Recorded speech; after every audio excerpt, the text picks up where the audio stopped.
Greetings to everyone out there in the NoDQ galaxy. Welcome to NoDQ Live here on NoDQ.com, of course, and the YouTube channel, youtube.com/AaronRiftNoDQ. This is going to be a fun video. I will not only be addressing Raw, but I will also address the controversial article that was posted on NoDQ.com over the weekend. So get ready, get your popcorn, heat it up.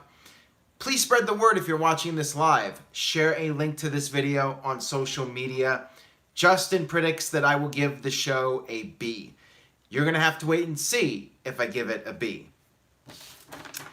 Anyways, the show opened up with a brand new intro, a new signature intro from WWE.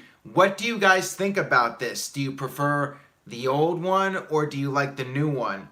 It is interesting to note that the new one has Hulk Hogan right there, very first clip, body slamming Andre the Giant. Shout out to Danielle. Birthday shout out. Happy birthday. Cindy says the intro is meh. Braden says, hey Aaron, did not watch Raw hardly, but you're the guy to watch right now. Well, thank you for that, Braden. I really do appreciate it. The Rock, I'm guessing it's not Dwayne Johnson, says the old one is better. Caitlin says, I like the old one, but I think I need to see it again. It is on NoDQ.com, everybody. In case you missed it, go check out NoDQ.com. You can watch the brand new intro. I think it's fine. I think it's good to change up the intro every now and then. I just found it really interesting that Hulk Hogan is back in the intro, front and center. And I think it's only a matter of time before we see Hogan again. Will it be the Crown Jewel show in Saudi Arabia? That seems to be the big rumor right now, so we'll see what happens. Ken Terminated by Google says, I like your list this past weekend. Thank you for that, Ken. And if you guys missed it, go check out the top 15 greatest divas of the modern era video. That is up on the NoDQ.com YouTube channel. Ryan says he also liked the list. Let's talk about Raw now. We had the show open up with Triple H and Stephanie McMahon. They were not too pleased with Baron Corbin's performance so far. Stephanie even threatened Corbin, saying if you do not shape up, Kurt Angle may have to come back early from his vacation. And a match was made for the main event of Raw. Baron Corbin teaming up with two mystery partners against The Shield. The first official Shield match since 2017, whenever their last match together was. Did they even have an official match together? I don't remember at this point. I know Reigns got sick, so Kurt Angle had to sub for Roman Reigns, and then Ambrose got hurt. I'm sure Greg Cherry knows the answer to that trivia question. I don't even remember if they officially had a match in 2017. Maybe they did. I don't remember. To be perfectly honest with you guys, my memory is just, it's blank right now when I try to look back at 2017. Chris May says yes at Survivor Series. Okay, there you go. Thank you for that. It was Shield versus New Day at Survivor Series. Yeah, I totally forgot about that match. The only match I remember from Survivor Series is AJ Styles versus Brock Lesnar. A year later, I literally cannot remember anything else that happened on that card. Robert with a $2 super chat donation. Thank you, Robert. You're doing a great job, Aaron. Thank you for that, Robert. At least some of you guys out there still think I am doing a good job. I know there's the anti-NoDQ audience out there that feel NoDQ is a thing of the past and I'm washed up and I'm biased and all these different things. But I will talk about that more in a few minutes here. As Kayfabe Candy Ass says, hashtag stand up for NoDQ. Alright, so anyways, I'm sure you guys in the chat room are pro NoDQ, otherwise you would not be here. So thank you all. You guys are amazing. So we had the Shield come out for their promo. Each one of them took turns talking. Ambrose said that they were the workhorses. Seth Rollins said that the Shield is the best. Roman Reigns brought up how they have the titles. But then you had Corbin come out along with the Dog Pack, the Pack of Wolves, the Dogs of War, whatever the hell they're called. Braun Strowman, Dolph Record Scratch Ziggler, and Drew McIntyre. Keith Roberts with a $5 Super Chat donation. He says, as a black man, I do not want to see Hulk Hogan in front of a live crowd getting chants of "you deserve it" and "we forgive you" from a mostly white crowd. Well, Keith, I mean, I totally understand that, but I sense it's going to happen. I don't know what else to tell you. I don't know if they're going to chant "you deserve it" or "we forgive you," but I could definitely see people chanting "welcome back," and they might chant "you deserve it." So, yeah, that could be an awkward situation for a lot of people, but I would not be surprised to see that happen, especially in Australia, where those fans are going to be very excited to see Hulk Hogan again. As one folks says, they are going to cheer Hogan. I mean, it's pretty much inevitable that they're gonna cheer him. So let's move on here. Thank you for the super chat. I appreciate it. Yes, I know they're called the Dogs of War. I mean, I just think it's a terrible name. Braden, the article is over on NoDQ.com, so maybe somebody can fill him in on that, but it is on NoDQ under opinions. Cindy with a $2 super chat donation. As the only female NoDQ personality, I stand with NoDQ. Thank you for that, Cindy. I appreciate it. And maybe you won't be the only one. We're trying to get Caitlyn to be on the video, and you guys gotta pressure Caitlyn. No, just kidding. But we'd love to have Caitlyn on a video at some point. Mike B with a $5 super chat donation. You always have my support, Aaron. You're awesome. Keep up the great work. Love you, bro. Thank you for that, Mike B. Again, you guys are awesome, and please keep spreading the word. I know it's preaching to the choir, but every little bit helps. I know NoDQ got a lot of publicity this weekend, but every little bit helps. And you guys going on social media and defending the site, that definitely helps as well. So thank you to everyone that has said a positive comment on the YouTube channel and on Twitter, Facebook, wherever you go.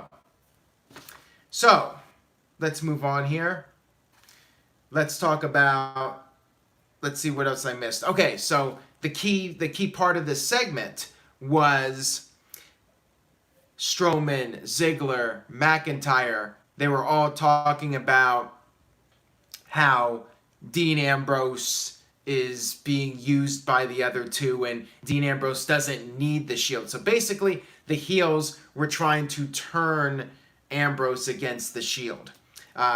Ziggler brought up how he was there on SmackDown when Ambrose was champion, and they were trying to get the Shield turned against each other, specifically trying to get Ambrose to turn against Rollins and Roman Reigns. Roman told them to shut up, which got boos from the crowd, and then we were going to have a confrontation between the two teams, but Corbin was able to break it up. So my thoughts on this segment. I was not really ever convinced that there was going to be a turn by Dean Ambrose. I know people were getting their hopes up about it, but I never bought into it. First of all, the match is booked for Super Showdown. WWE's not going to do some kind of swerve. It would have been awesome if they did, though, but let's be real here. It's not going to happen anytime soon. If there is a Dean Ambrose heel turn, which, for the record, I don't think there's going to be one, but I would love to be wrong. I would be very happy to be wrong. If it does happen, it's not going to be for a while. It's not going to be for a couple of months. WWE has to sell those Shield t-shirts and all the merchandise. They got to milk this for all it's worth. Let's be real here. So it did hurt my enjoyment of the show overall because I personally was not hooked on the idea that Dean Ambrose might turn heel. I thought it was a weak attempt to try and build drama and try to keep people guessing. But me personally, I did not buy it. Maybe some of the more casual viewers did, but I did not feel like there was any chance of Dean Ambrose turning on this show or even turning at the Super Showdown. I think they're going to be together for the rest of the year. Braden, what would have got me hooked? An actual Ambrose heel turn on this show if we had a major swerve at a left field where he actually did turn. To me, it was just a weak attempt at trying to hook viewers. I just saw right through it. But then again, maybe that's just me doing NoDQ.com for so many years and just knowing how WWE operates. I just could not buy into it. So let's move on here. I will talk about this more later on this video. We had the Bella Twins and Natalya against the Riott Squad. So here we go, to quote Heath Ledger as the Joker. This match was a mess, unfortunately. And there was the big moment where Brie Bella was doing the Daniel Bryan yes kicks, which she has done over the past few weeks. Caleb, I have seen Ace Ventura. It's an okay movie. I prefer Dumb and Dumber. I prefer The Mask. I prefer Liar Liar. I prefer Bruce Almighty. I think Ace Ventura is actually at the bottom of my Jim Carrey comedies. No offense to you, Caleb, but it's still an entertaining movie. First one is definitely better, though. Second one, eh. Anyways, back to the Raw review.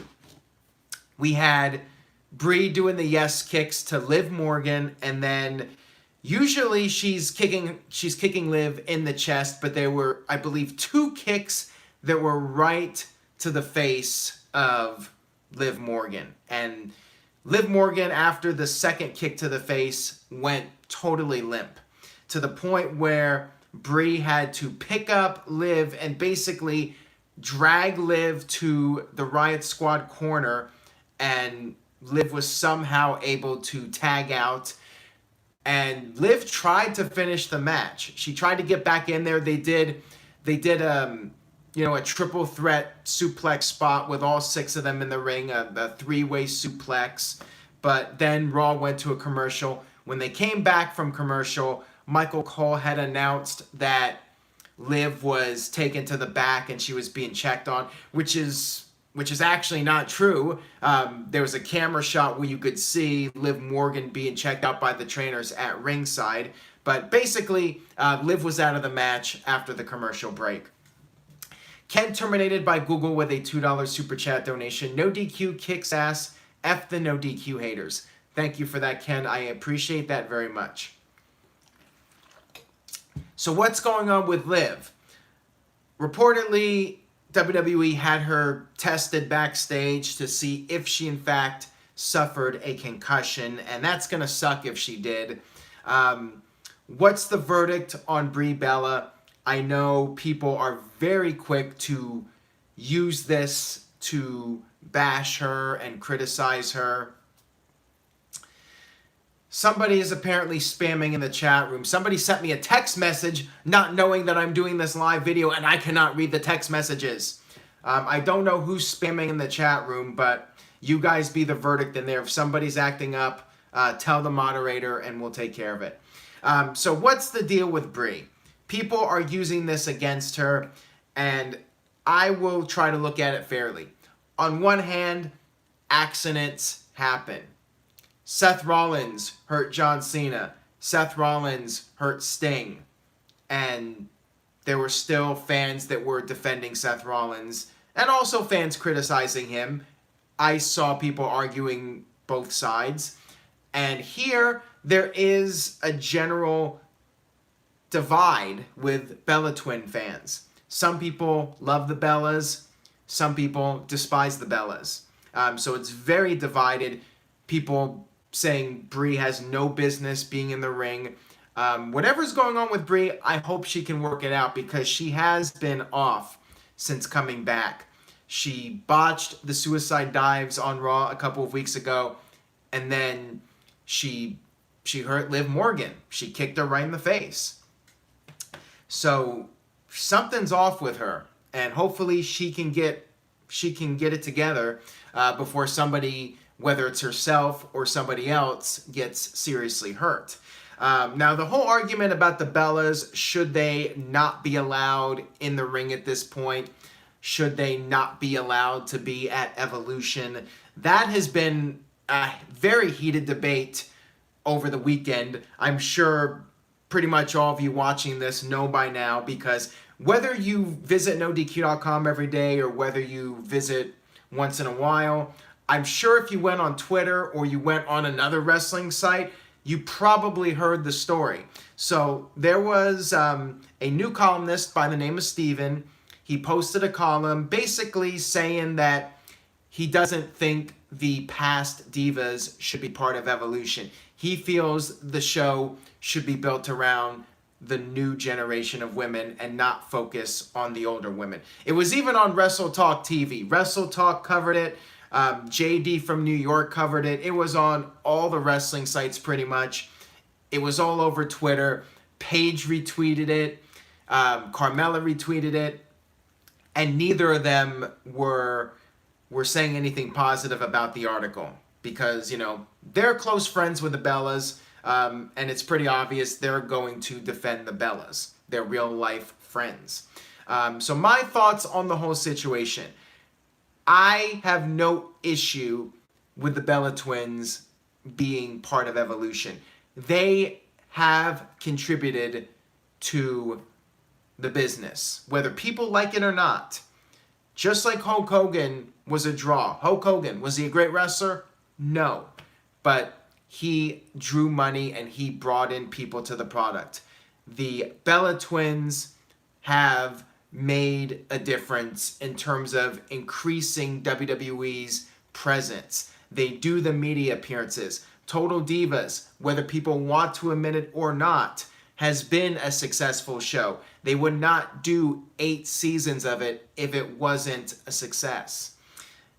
Total Divas draws in a lot of the female audience. So it is helping WWE. They are drawing, they are making money with the Bellas. Whether people want to accept that as a fact or not, the Bellas have made a difference to WWE as far as drawing power goes. Are they great wrestlers? No. But I will give Nikki in particular credit. She has improved a lot. You go back, watch those matches from 2010, 2011. Brie too, but Brie has been off since coming back. I will say that. And something, she needs to get it together, because somebody is going to get seriously hurt if things keep going the way they're going. And she's not helping her cause. The anti-Bella Twins sentiment out there, it's not going to get any better if Brie keeps screwing up on live television. So maybe she needed some time in NXT. Maybe she needed more time at the Performance Center. I don't know what's going on here, but she has just been off. And it's just a really unfortunate situation when something happens like this. And hopefully Liv will be okay. You don't want to see somebody getting seriously hurt, and a concussion is obviously serious business. I do watch Total Divas and Total Bellas, believe it or not. That is like my guilty pleasure, watching those shows, even though I don't know why I watch them sometimes, but I do find them entertaining at times. So yeah, lots of mixed feelings on it, and it's just a very unfortunate situation. It sucks, and let's just hope Liv is okay. Now, the end of the match, which was pretty much a mess because everyone was off. People were concerned about Liv. I think there was even a moment where Ruby no-sold a punch from Brie. Ruby ended up pinning Natalya, despite the fact that it was basically 2-on-3, but I'm guessing that was the finish. They just stuck with the finish that they had planned out. Ruby pinned Natalya with the Riott kick, and next week it's going to be Ruby Riott versus Ronda Rousey in Seattle. So we'll see how things go with that. My guess is Ronda will be going over, but maybe not. Never say never, I guess, right? All right, let's move on here. We had a segment with Triple H, Stephanie, and the entire roster out there. This was very, very touching. I will try to be as kind as I can here and not be a dick. This was really cool. This was a nice thing to do for those kids, giving them the replica belts. It just hurts my ability to suspend disbelief and really get invested in these characters when they're blatantly out there breaking kayfabe. You have Roman Reigns and Braun Strowman. Yes, it's for a greater good. And really, the real life story is more important than fiction. But if you watch a movie, if you watch a television show, you don't have the characters all of a sudden. You don't have Walter White and Gus Fring standing next to each other on a television show promoting a charity. It doesn't happen. They might do stuff outside of that realm at a public gathering or something like that, but you're not actually going to see it on the TV show you're watching. So it really takes away from the moment, making it hard for me to really care about these characters as villains, especially. Why should I boo these people when they're out there supporting a great cause? And one could argue that we're in a different era now where there are no faces, there are no heels. Even Cody went on Twitter and said that there are no more heels and faces anymore. So it's just not the wrestling that I grew up on. I grew up on good guys that were very clearly defined and bad guys that were very clearly defined. And you didn't really see kayfabe getting broken. Owen Hart and Bret Hart had this intense rivalry in 1994. And Bret and Owen would go as far as to not even appear in public together to really sell the story. And I miss that. You know, from my era, I sound like an old person now, but I miss that era where people would try to make it as real as possible, and that would include even outside of the realm of where they're performing, they would still stick to their storyline. I miss those days. It's a different era now. I understand it. WWE is all about doing charities, and it's a great cause. I'm not going to try and be a dick here and say it's not a great cause and they should not do it, but I wish maybe they would go about it a little bit of a different way and not just constantly promote it. And I think this is going a little bit too far. And then the very next segment, you have Triple H and Stephanie back to being their characters again. And I'm here watching this and I'm like, how can I even get into this now? I mean, they just had Triple H and Stephanie in the ring giving title belts to kids that beat cancer. And now all of a sudden, I'm supposed to see Triple H as this diabolical villain. I can't do it. I just can't do it. So that's my take on this whole thing. I'm sure this will be controversial if anybody on Twitter gets a hold of this that isn't a regular viewer of NoDQ Live. But yeah, that's my little rant on it. I've already done 2 rants tonight, so I told you guys this was going to be an interesting video. Let's try to get through the rest of the Raw review.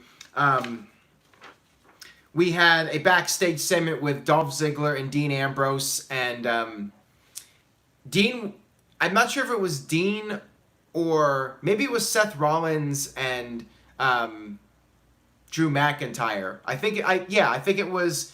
There was a segment with Drew McIntyre and Seth Rollins where Rollins was actually turning the table on them, saying, hey, you know what? Ziggler's just using you to be relevant. And you, Drew McIntyre, should be challenging for the Intercontinental title. So I actually like that. I like the fact that Rollins was kind of turning the table on them a little bit. That's a good babyface thing to do. I liked that. And if anything, Reigns should have been scripted to say that. Where was Reigns for this? I mean, this was a great babyface thing to do. If you're going to try to get a guy cheered, why was Reigns not in this segment? Why did you put Rollins in there? I thought that was a little interesting. But either way, you know, it was well done. This was one of the better segments of the show. I liked it. Now we get to the filler part of the show.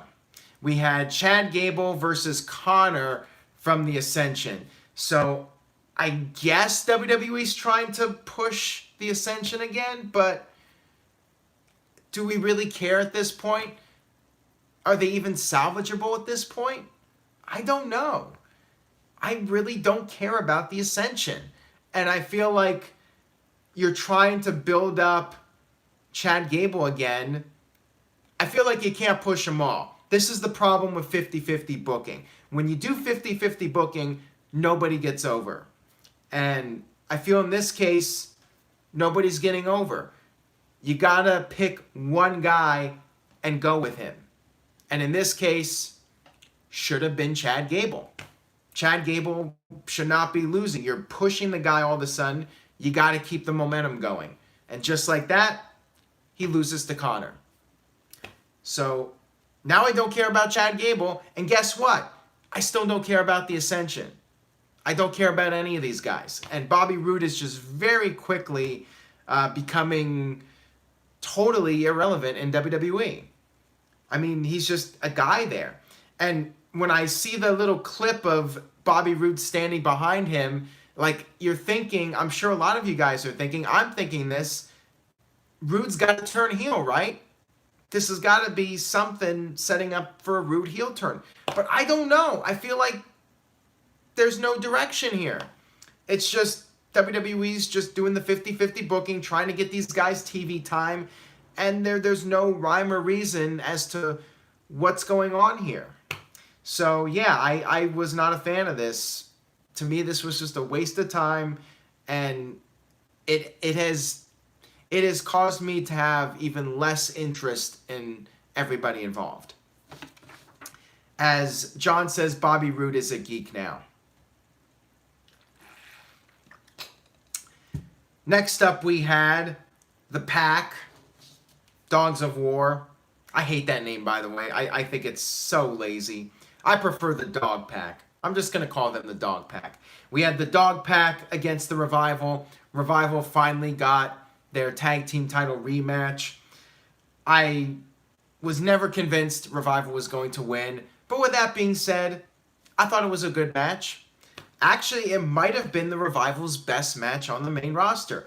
Somebody in the chat room, tell me a better Revival match since they've been on the main roster. I'm struggling to come up with one because they really haven't had lengthy matches. Maybe they had a good match with, Roode and Lashley, actually. I thought that was a pretty good match from what I remember. Revival versus New Day, I'm sure it was good, but I'm not remembering it off the top of my head. But yeah, I thought that this was a good match. Was it enough to save the Revival? I don't think so. I think next week they're just going to be back to being two random guys. But for what it was, this was the best match on the show in my opinion. I thought it was good stuff here. There were some near falls that I thought were well done, but unfortunately, I wasn't really buying into it that they were going to win the titles. They were still good near falls, though. So I'll give credit where credit is due. I thought it was a really solid match. But, of course, McIntyre and Ziggler did retain the tag team titles with the Claymore Zigzag combo. Oh, by the way, real quick, I forgot to mention, apparently Connor's last singles win, somebody on Twitter said this. I don't know if it's accurate or not. But according to somebody on Twitter, Connor's last win was June 2013 as a singles competitor. So that would be over 5 years since Connor won a singles match on television. Again, I don't know if that's true or not. That's just a claim of somebody on Twitter.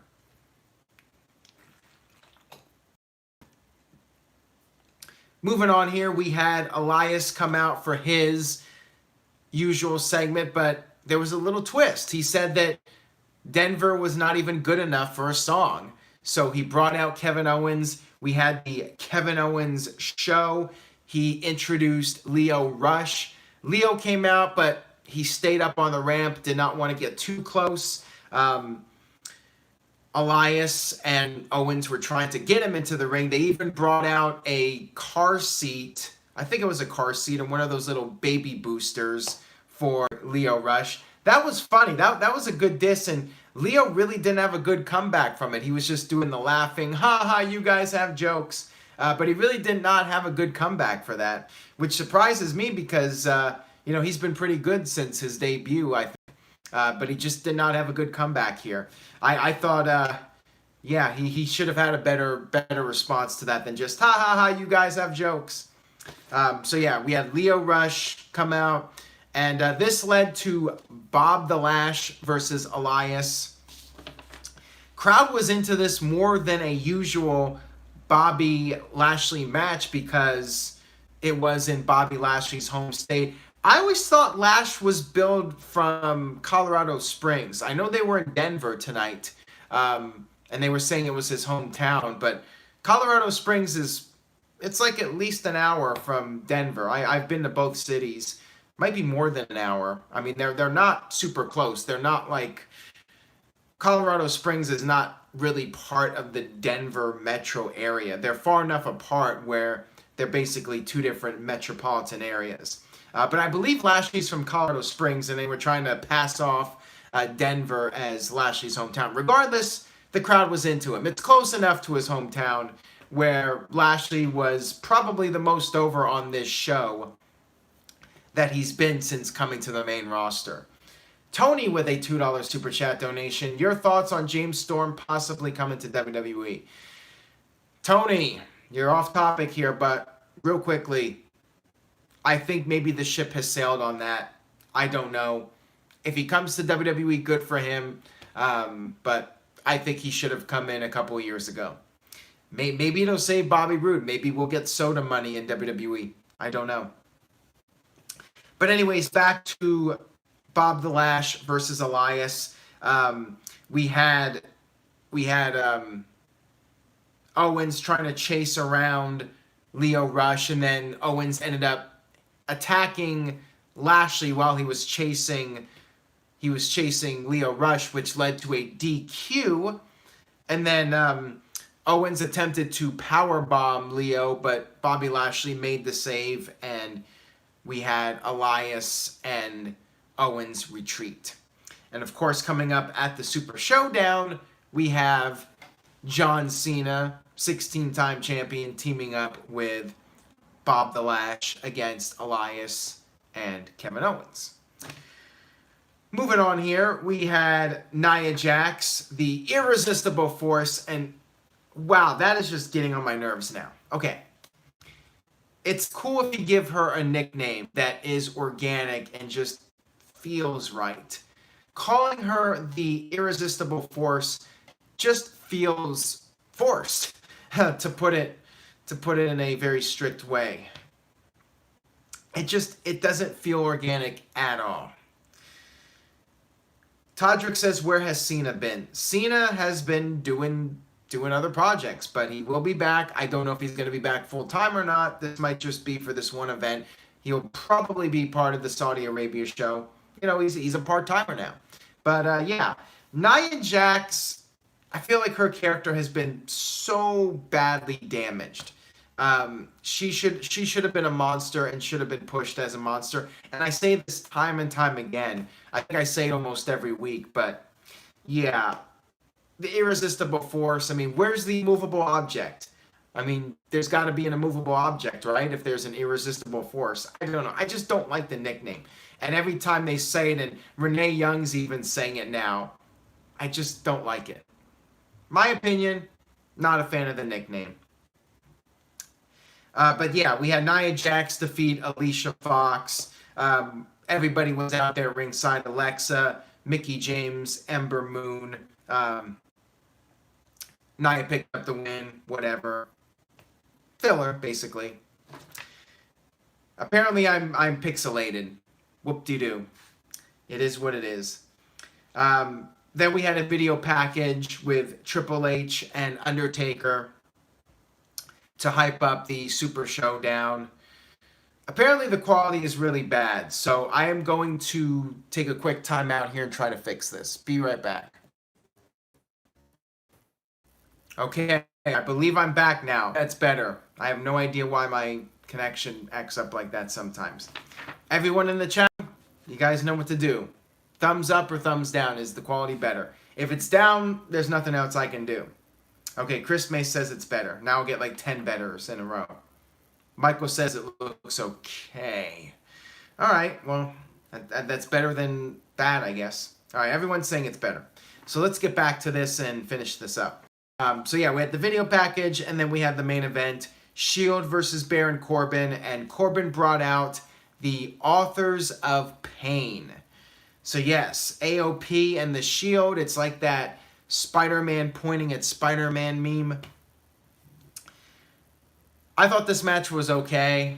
You know, fine Raw main event, not great, not terrible. Authors of Pain got a Raw main event spot. They did not technically do the job, but they did lose the match. We had the Pack come out with chairs. They provided a distraction to give the heels the advantage. But then the Shield, of course, made their comeback. Rollins hit the stomp. He did all these dives. Ambrose came in, hit the dirty deeds on Baron Corbin. Roman Reigns tagged in, hit the spear, pinned Corbin. So Corbin took the fall again. And Authors of Pain, I guess you could say they were protected. They did not get, neither of them got pinned. So I guess that's the positive. Then we had Dean Ambrose on the outside, and you had the Pack with the chairs staring at him, and there was the big tease. Where's Ambrose going to go? Is he going to go out there with the Pack, or is he going to get in the ring and celebrate with his Shield brothers? Of course, Ambrose got in the ring and celebrated with the Shield. And holy crap, Isaac A. just left a $50 Super Chat donation. Holy shit. Isaac, you are the man. First time watching a live review. Thank you, Isaac, and I'm guessing you're enjoying the video. That is a very cool Super Chat from Isaac. Thank you so much, Isaac. And now I'm feeling good. Now I'm feeling like giving Raw a better review, but I cannot do that. I have to be unbiased here and not let anything, even a $50 Super Chat donation, get in the way of my Raw rating. It is time to give my letter grade for Monday Night Raw.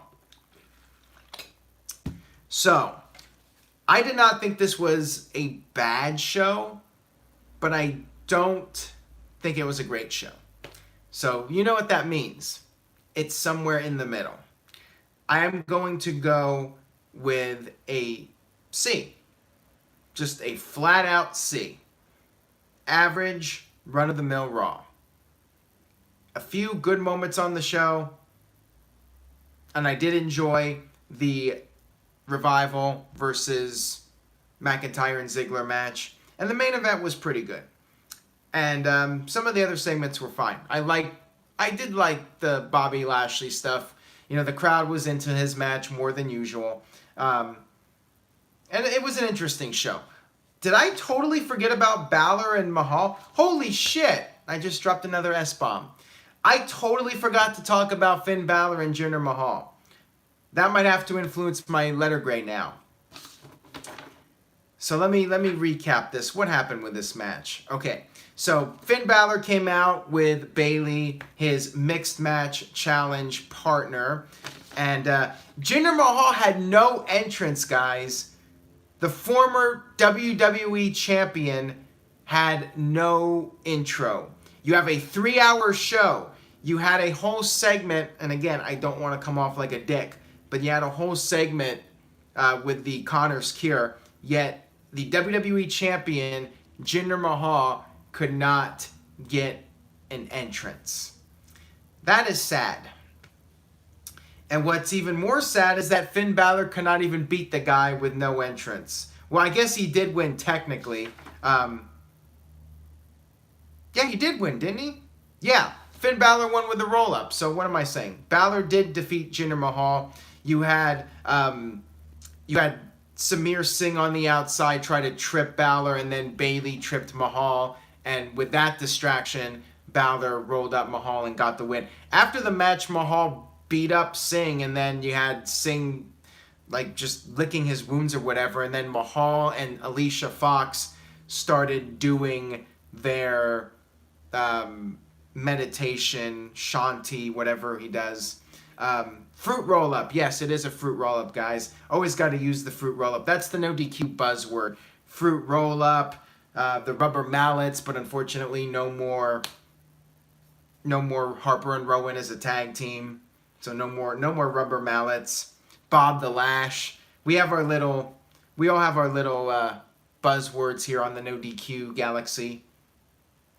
Why was Alicia Fox out there? I guess Alicia's going to be paired up with Mahal. Aren't they mixed match challenge partners? Or I don't even know all the teams, but I'm assuming they're part of the mixed match challenge. Yeah. Mahala Alicia. I can't even pronounce it. Yeah, this was kind of lame, actually. So I'm going with a C- now. And to be fair, I was giving Raw a C based off of not even remembering Finn Balor and Jinder Mahal. So now I have to give it a C-. Sorry to people that were enjoying Raw, maybe happy that I gave the show a better letter grade than usual. Hey, it's not a D at least. It's still in the average category, just a little bit below average. So yeah, giving it a C-. Kayfabe Candy Ass says, I'm changing my grade to 5.9 goth babes out of 10. I like that. You guys got to give Kayfabe Candy Ass a follow. And Isaac, if you're still out there, if you got anything you would like to plug, I would be more than happy to give you a little bit more attention, plug something. You got a Twitter page, a Facebook page, whatever. I'll be happy to plug that for you. And we had almost 300 live viewers tonight, so pretty good turnout. Thank you all, whether you're watching live or on demand. As always, I do appreciate it. I hope you enjoyed the rants from earlier. Yeah, go follow Kayfabe Candy Ass over at NoDQ.com/KCA, I believe. I don't even remember the URL for everybody now. That's sad. I should definitely remember everybody's URLs. Is it KCA? No, I gotta find out. I hope I didn't screw that up. Okay, he says that's it. Okay, good. I know Interstate Kyle's is just NoDQ.com/Kyle. So Kyle's in the chat room. Hope you're feeling better, Kyle. I know you've been dealing with some issues. Everyone, oh wow, I'm losing my voice here. Everyone go follow Kyle over at NoDQ.com/Kyle. Caleb, I don't know your Twitter offhand, but go look him up, Caleb Jacobs. Go follow him. Loyal member of the NoDQ Galaxy. All the mods, I would like to thank them for their work, taking care of all the trolls in the chat room. TK says, whenever you rant, it's quality programming. Thank you for that, TK. I really do appreciate it. The 90s guy says, extra point because of no Brie mode. You know what? That's a fair point. That is a very fair point. So, screw it. I'm going back to a C. I'm just giving Raw a C. Case closed. Raw gets a C. All right, so that'll wrap it up for this edition of NoDQ Live.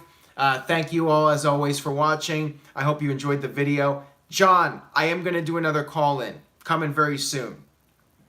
Maybe I'll make the announcement tomorrow night on NoDQ Live. Remind me tomorrow night, and I'll say something. Yeah, I'm like totally losing my voice now. I think I ranted too much tonight. So I got to wrap it up for tonight, guys. So I'll be back tomorrow night with more NoDQ Live. Save your topics. We'll talk more tomorrow. And on that note, you guys have a great night and see you next time.